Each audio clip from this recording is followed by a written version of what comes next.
Welcome back, and we're continuing the news. Despite the economic uncertainty following Hurricane Melissa, stakeholders in Jamaica's real estate sector say the market continues to show strong signs of growth and resilience. That sentiment emerged on day one of the THROP X Investor Conference, where industry leaders gathered to discuss trends shaping the property market and investment landscape.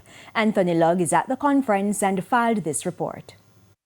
In the aftermath of Hurricane Melissa, anxiety ran high about the possible impact on Jamaica's construction and property market. Now, it appears those fears are beginning to ease. I'm seeing a huge trend. A lot of returning residents coming, a lot of investors coming, a lot of big hotels coming, and a lot of hotel condo conversions. Speaking on day one of the THROP X Investor Conference in Negril, Westmoreland, industry players said while the hurricane slowed some projects, demand for housing and commercial spaces remains high. Still a booming industry. If you're looking to invest, that's a great place to invest. They pointed to continued interest from local and overseas investors, despite concerns about inflation, rising insurance costs, and climate-related risk.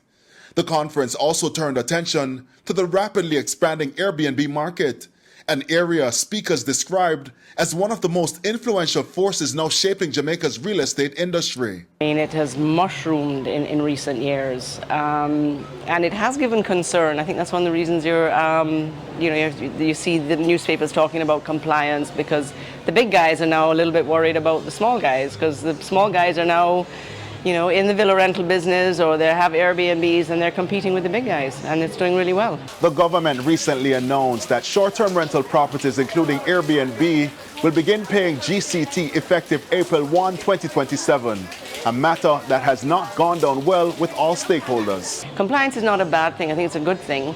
I just think it's onerous. I think the government has to try and cut through the paperwork and make it easier for entities to become compliant and licensed. But while the Airbnb boom presents opportunities, some warn that policymakers must carefully balance tourism-driven investments with the growing need for affordable housing.